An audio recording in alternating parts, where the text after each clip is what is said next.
हम किसी और पर दुख नहीं दे रहे हैं, पीड़ा नहीं दे रहे हैं, खुद को दे रहे हैं। यही तो गांधी जी का रास्ता था।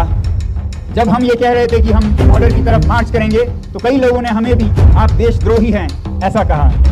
हम आह भी भर लें तो हो जाते हैं बदनाम, वो कत्ल भी करें तो चर्चा नहीं होता। जो 4000 स्क्वायर किलोमीटर चीनियों को सौंप दे चर्चा नहीं होती। गांधी जी ने जैसे नमक का मार्च किया था दांडी तक, हम टन मार्च करेंगे।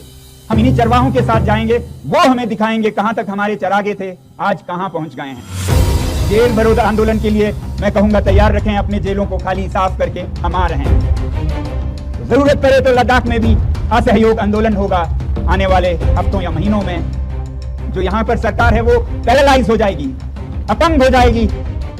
भारत माता की, भारत माता की, भारत माता की। बहुत बहुत धन्यवाद। आज यहाँ लेह के नवांग दुर्जिस तोपदन स्टेडियम में आप लोग एक धन्यवाद सभा में आए हैं, तो मैं ये आज का धन्यवाद अर्पण करूंगा उन लाखों बल्कि करोड़ों भारत के नागरिकों का जो कि गुमनाम हैं, बेनाम हैं, अपने अपने शहरों से जो उनसे बन पड़ता है वो कर रहे हैं लद्दाख के समर्थन में। आप सबको मेरा सलाम, आप सबको मेरा नमन कोटि कोटि। लद्दाख के समर्थन में जितने लोग अभी तक जुड़े हैं और जुड़ रहे हैं, जो सड़कों पे आए हैं, बहुत शहरों में तो सभाएं कर रहे हैं, अनशन कर रहे हैं हमारे साथ। आज सुबह मैंने वीडियो कॉन्फ्रेंस से एक सज्जन का अनशन तोड़ा जो पुणे में 10 दिन तक अनशन पे रहे लद्दाख के लिए। उनका अनशन हमारे साथ उन्होंने ख़त्म किया। तो उन सब को मैं लद्दाख की तरफ से हार्दिक धन्यवाद देना चाहता हूं। और वैसे तो होना भी चाहिए, हम एक देश हैं, एक जनता हैं पूरे भारत की। तो जब एक हिमालय पे संकट हो तो पूरे भारत का संकट है, और ऐसा ही आपने प्रतीक दिया इस तरह से लद्दाख के इस आंदोलन के साथ जुड़कर। तो लद्दाख की पूरी जनता, बल्कि लद्दाख के पहाड़, लद्दाख के ग्लेशियर, लद्दाख के फूल, पत्ते, पक्षी, पशु सब आपका धन्यवाद करते हैं। अब जरा बात करेंगे हम क्यों हम ये आंदोलन कर रहे हैं।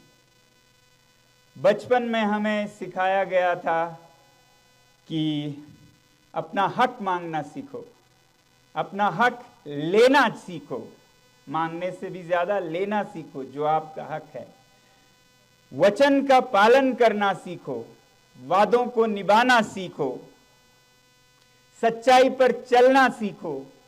ये सब हमारे विद्यालयों में, भारत के पाठ्यक्रम में हमारे शिक्षकों ने हम में ठूस ठूस के भरा है। और अब नहीं होता हमसे जब कहीं अन्याय हो और वो हम पे ही हो, तो और भी आवाज़ उठाना नेचुरल है, प्राकृतिक है।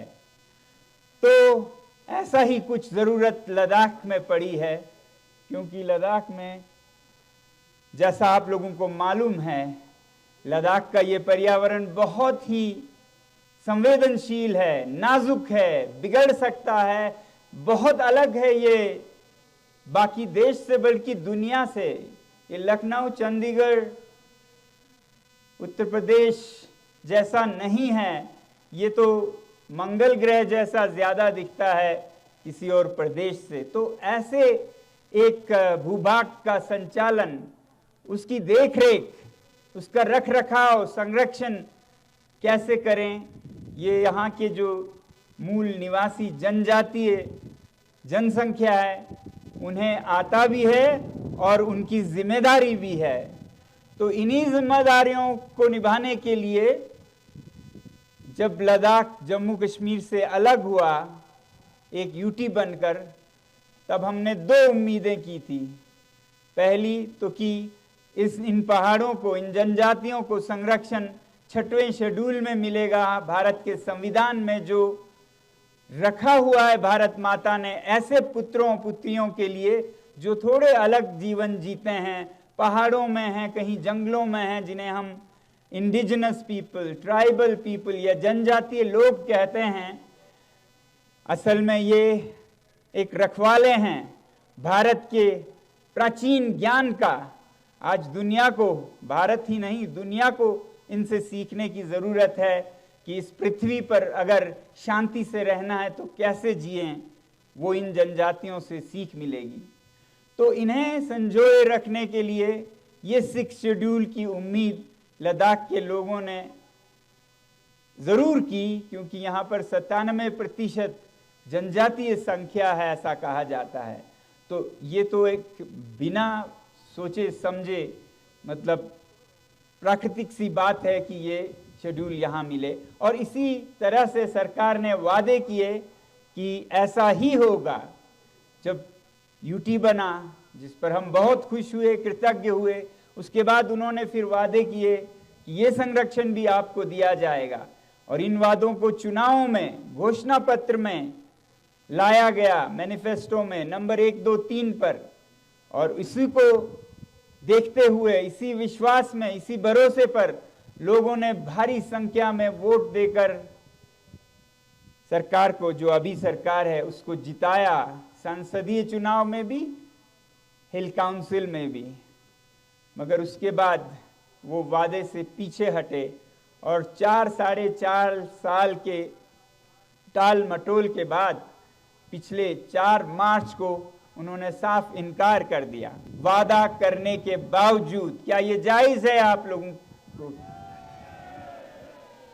ये जायज नहीं है। कोई बच्चा समझ सकता है। अब ये हमारा हक बनता है कि जो वादा हुआ है उसे हम लें। यही तो हमने बचपन में सीखा, अपना हक लेना सीखो, वचन पूरा करना सीखो। तो यही मांग रहे हैं हम। दूसरी उम्मीद थी कि लद्दाख को भी लोकतंत्र के फल मिलेंगे। यहाँ भी एक असेंबली होगी जिसमें चुने हुए प्रतिनिधि यहाँ का फैसला करेंगे कैसे लद्दाख को व्यवस्थापन करना है, चलाना है, संचालन करना है। मगर उसी मीटिंग में उन्होंने ये भी साफ कर दिया कि ना आपको 6वें शेड्यूल का संरक्षण मिलेगा, न ये लोकतंत्र। ये 4 मार्च को था और 6 मार्च से हम यहाँ पर अनशन शुरू कर चुके हैं। और कल 21 दिन का हमारा खत्म हुआ। एक चरण, पहला चरण 21 दिन इसलिए क्योंकि गांधी जी का सबसे लंबा उनके जीवन का अनशन था 21 ही दिन का। तो हम गांधी जी के पद चिन्हों पर चलने वाले लोग हैं लद्दाख में। बहुत ही आस्था से, पूरी उम्मीद के साथ कि इस रास्ते पर जीत ही होगी, हम चल रहे हैं। उन्होंने एक रास्ता दिखाया था सत्याग्रह का। सत्याग्रह का यानी कि सच्चाई को पकड़ के रखो, उस पे चलोगे तो सफलता मिलेगी ही। तो हम उसी पे पकड़ के सच्चाई की मांग कर रहे हैं, वचन का पूरा करने की मांग कर रहे हैं।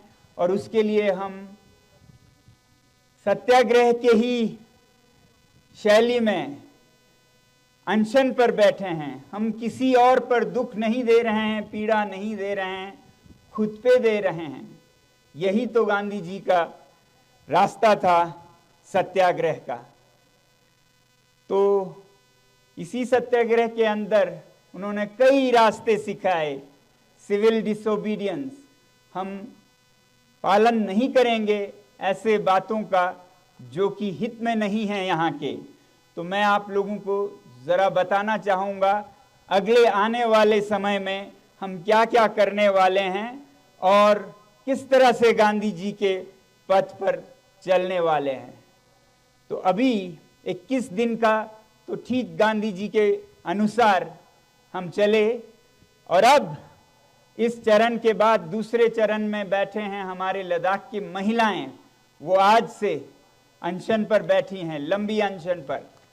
और फिर उनके बाद युवा बैठेंगे अनशन पर। और उनके बाद फिर भिक्षुगण, जो मठों से गोम्पाओं में हैं, हमारे लद्दाख के धार्मिक गुरु, वो बैठेंगे, फिर बड़े बूढ़े बैठेंगे, फिर हम दोबारा से शायद मुझे बैठना पड़े। हालांकि हम सब उम्मीद करते हैं तब तक सरकार को अपना फैसला एहसास होगा कि उनके फैसले में कुछ ऊंच नीच रह गई, लद्दाख के साथ अन्याय हुआ। साफ साफ वादा करने के बाद सरकार खुद पीछे हट गई, ये उनको शोभा नहीं देती है। जो सरकार सच्चाई की कस्में खाती हैं और जो सरकार अभी फिर चुनाव में जा रही हैं गारंटीज के साथ, वो अपने घोषणा पत्र में क्या जवाब देंगे और क्या मुंह दिखाएंगे जनता से अगर लद्दाख का ये कहानी चलता रहा। तो इसलिए हमें बहुत उम्मीद है कि अगला चक्र सत्याग्रह का, अनशन का हमें न करना पड़े, उसकी हम पूरी उम्मीद करते हैं, मगर पूरी तरह तैयार भी हैं। तो ये रहा अनशन की बात। अब गांधी जी ने सिविल डिसोबीडियंस में खिलाफत करते हुए सरकार का डांडी तक जाकर नमक का आंदोलन किया था, जिसमें उन्होंने नमक बनाया कानून, गंदे काले कानून को खिलाफत करते हुए। तो ऐसे ही हालत हमारे चांगतांग में हमारे चरवाहे भाई बहनों के साथ हो रहा है, जो कि दुनिया की सबसे कीमती पश्मीना के उत्पादन करते हैं, जिसे कश्मीर भी कहा जाता है। इससे महंगा दुनिया में लगभग कोई और फाइबर नहीं है।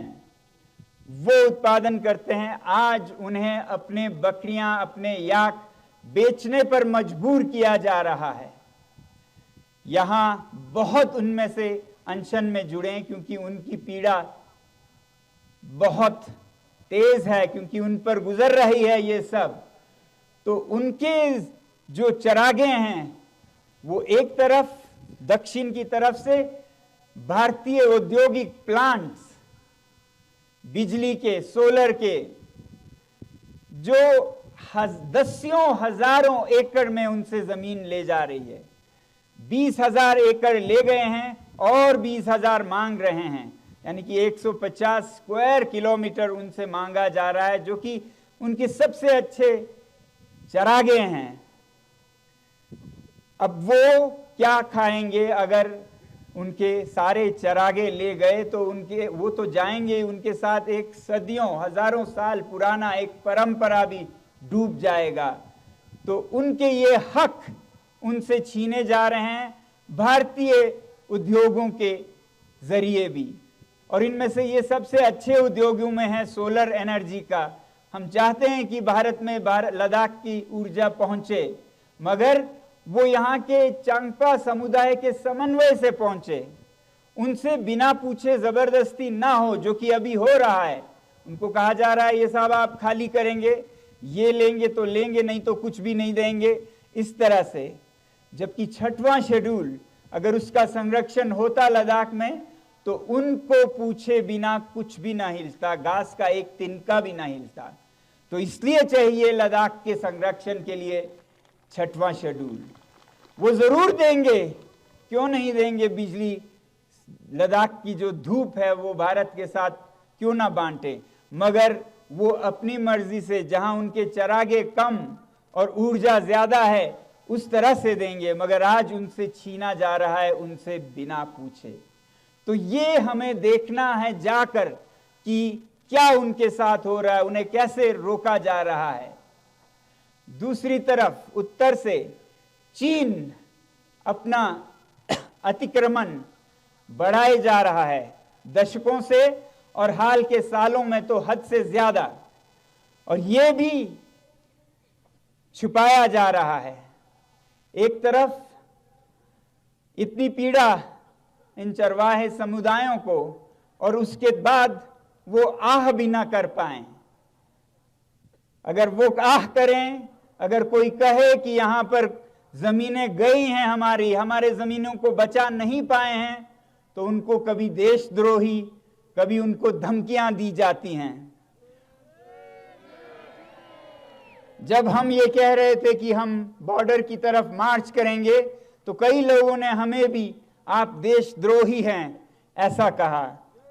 तो मैं कहता हूं, हाँ, हम आह भी भर लें तो हो जाते हैं बदनाम, वो कत्ल भी करें तो चर्चा नहीं होता। ये हालत है आज की सरकार की। हम पे जो जुल्म हो रहा है, हमारे सर कट रहे हैं, हम आह करें तो देशद्रोही बन रहे हैं। जो 4000 स्क्वायर किलोमीटर चीनियों को सौंप दे, चर्चा नहीं होती। तो अब होगा लद्दाख के लोग जाकर वास्तविक भूमि पर उद्योगों को कितना चरागा जा रहा है, कितने किलोमीटरों, मतलब एक पूरा शहर जितना जमीन उद्योगों के लिए चरवाहों के चरागे जा रहे हैं। दूसरी तरफ उससे भी 20 गुना ज्यादा चीन को जा रहा है। तो क्या हालत है इन चरवाहों की, देश को दिखाने की जरूरत है ताकि उन्हें समझ आए कि ये संरक्षण लद्दाख के लोग कुछ ऐसे ही नहीं मांग रहे हैं, जरूरत है इसकी, उनके जान पे बनाई है, उनके रोजी पे बनाई है। तो इसलिए हम गांधी जी ने जैसे नमक का मार्च किया था डांडी तक, हम चांगथंग मार्च करेंगे। चांगथंग मार्च जिसे हम कहेंगे, क्योंकि बॉर्डर एक तरफ चीन की तरफ है मगर दूसरी तरफ नहीं है। चांगथंग मार्च में हम पूरे देश को सिलसिलेवार लाइव दिखाना चाहेंगे कि क्या हो रहा है। हमें मालूम है अगर सरकार के दिल में सफाई है, उनके पास कुछ भी छुपाने को नहीं है, जैसा वो कहते हैं वो सच्चाई के अनुयायी हैं, तो वो भारत की जमीन पर भारतीय लोगों को जाने में उनको कोई एतराज नहीं होगी। हमारे लिए खुली सड़कें मिलेंगे अगर सब साफ है तो। अगर नहीं है, छुपाने को बहुत है कि हम इतना चरागा उद्योगों को नहीं दे रहे हैं, हम इतना चरागा अतिक्रमण में नहीं खो रहे हैं, अगर वो ये झूठ बोलना चाहते हैं तो वह हमें जरूर रोकेंगे। और उनका रोकना अपने आप में एक बयान होगा। उसी से हमें बहुत बड़ा बयान सरकार का मिल जाएगा कि छुपाने को बहुत है, जमीनें बहुत गई हैं, मगर हम नहीं जाने दे सकते ताकि देश ना देख ले और फिर चुनाव पे असर ना हो। तो चुनाव पे असर होने की बात हो तो होनी चाहिए। अगर पाकिस्तान के साथ पुलवामा और उड़ी का असर आपको अच्छा लगता है तो यहाँ हमारे चरवाहों के साथ क्या हुआ वो भी आपको मान्य होना चाहिए। जो सच्चाई है वो हम दिखाएंगे, हम कोई झूठ नहीं दिखाएंगे। हम इन्हीं चरवाहों के साथ जाएंगे, वो हमें दिखाएंगे कहाँ तक हमारे चरागे थे, आज कहाँ पहुँच गए हैं। दूर से दिख जाते हैं सब, वो हमें दिखाएंगे। तो हमें उम्मीद है कि कोई रुकावट नहीं डालेंगे। हमें पूरा विश्वास है कि हमारी सरकार जनता की सरकार है, लोकतंत्र की सरकार है और पारदर्शी सरकार है। जैसा है वैसा दिखाने का पूरा अनुमति देंगे और इसी में भारत की भलाई है, वरना यहाँ पर फिर और उलझ जाएगा। क्योंकि अगर वो हमें रोकते हैं या ले से जाने से या खारू से या आगे माहे से या चांगथंग में, तो एक तरफ उसका मतलब होगा बहुत कुछ छुपाया जा रहा है, दूसरी तरफ ये कोई 2-4 लोग नहीं होंगे, लगभग 10,000 लोग जाएंगे इस पर। तो गांधी जी का और एक बड़ा कॉल था जेल भरो आंदोलन, तो हम उस पे उतरेंगे। अब तीसरा जेल भरो आंदोलन के लिए मैं कहूंगा तैयार रखें अपने जेलों को खाली साफ करके, हम आ रहे हैं। ये जेल भरो आंदोलन से अभी की ही सरकार ने बहुत लाभ उठाया, क्योंकि गांधी जी के दिखाए इन रास्तों पर बहुत सारे देश चले।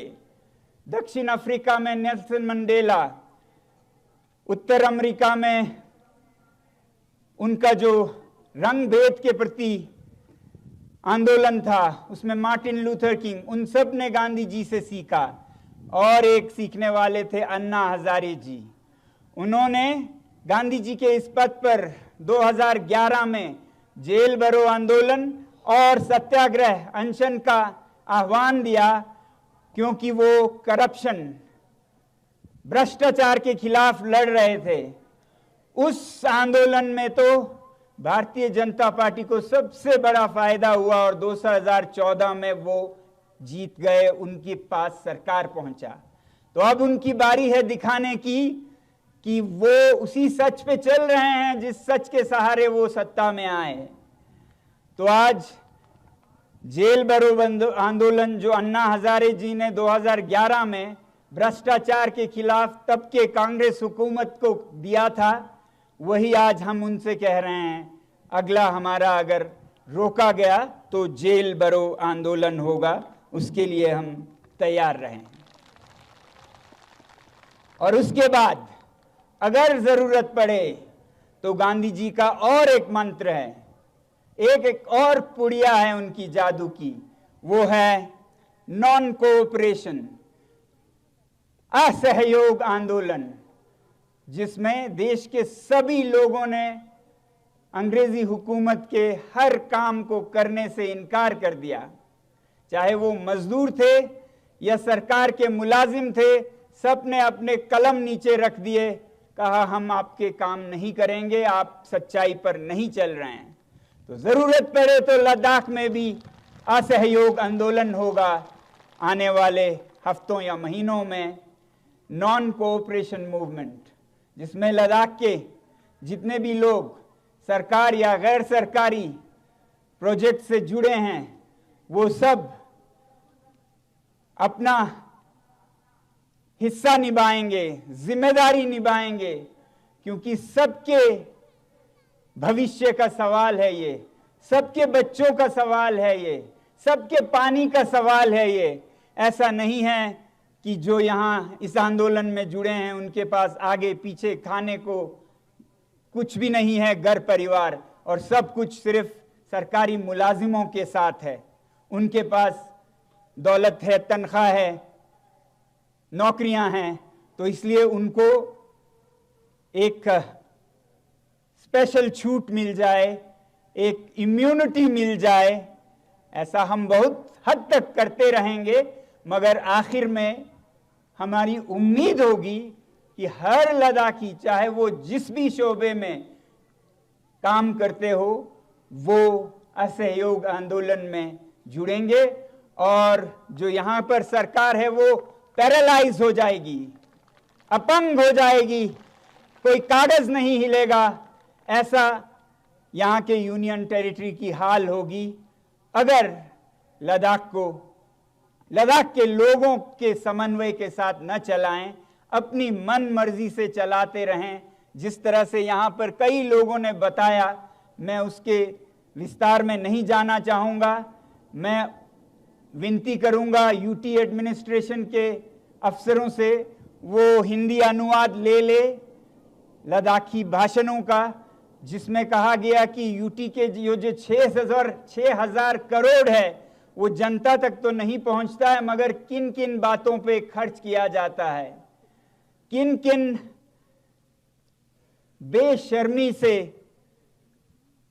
सरकार के पैसे जो कि टैक्स पेयर के पैसे हैं उनको कहां खर्चें, उन्हें समझ नहीं आ रहा है। कहीं मैदान भरकर गाड़ियां, तो कहीं एक एलजी एक महल बनाते हैं, दूसरा एलजी उसको छोड़कर और एक महल बनाते हैं। हर महल इनका 30, 40, 50 करोड़ का होता है। और मुझे नहीं पता है, कहते हैं, मैं विनती करूंगा आप तहकीकात करें, टाइलें बदलवाते रहते हैं हर महीने, जो कि बिल्कुल नहीं होते। क्या भारत जैसा देश जहां पर कितनी ही जरूरत है इन पैसों की, ये सब कर सकता है? जहां जनता को कितनी मदद चाहिए शिक्षा में, महिलाओं को, बूढ़ों को, क्या वो महलों को बनाने और बिगाड़ने में ये सरकार का जिस पर कहा जा रहा है लद्दाख में कितना तरक्की हुआ है, इतने 1000 करोड़ दिए गए हैं, तो वो करोड़ कैसे उड़ाया जा रहा है, मैं इन जर्नलिस्ट में से, पत्रकारों में से विनती करूंगा वो भी इस पे कुछ लेख लिखें, इस पे कुछ फिल्म निकालें जिससे दिखे कि लद्दाख में क्या हो रहा है। तो आज मेरा सबसे बड़ा आज दायित्व था कि भारत के हर नागरिक का धन्यवाद करूं जो लद्दाख के इस आंदोलन से जुड़े हैं और जुड़े रहेंगे। और जब लद्दाख में हम यहाँ का पर्यावरण कैसे बिगड़ रहा है, यहाँ के चरागे कैसे बिखर रहे हैं, उसके मार्च पे जाएंगे 7 अप्रैल को। रविवार 7 अप्रैल है, रविवार है, छुट्टी का दिन है। तो मैं अनुरोध करूंगा भारत के हमारे वीर सामाजिक कार्यकर्ता मार्च करें अपने अपने शहरों और राज्यों में जहां पर विकास के नाम पर विनाश हो रहा है। कहीं जंगल काटे जा रहे हैं, कहीं नदियों को मरोड़ा जा रहा है, कहीं शहरों में पानी का अकाल हो रहा है, कहां कहां विकास के नाम पर उद्योगपतियों को भारत की संपदा को बेचा जा रहा है। वो सब दिखाने का आप मार्च करें अपने अपने इलाकों से। तो ये एक प्रकृति का मार्च हो, ये एक स्थायी विकास का मार्च हो, हर जगह हो। और लद्दाख में हम चांगथांग मार्च पर निकलेंगे। आप सबका बहुत बहुत धन्यवाद। जय हिंद।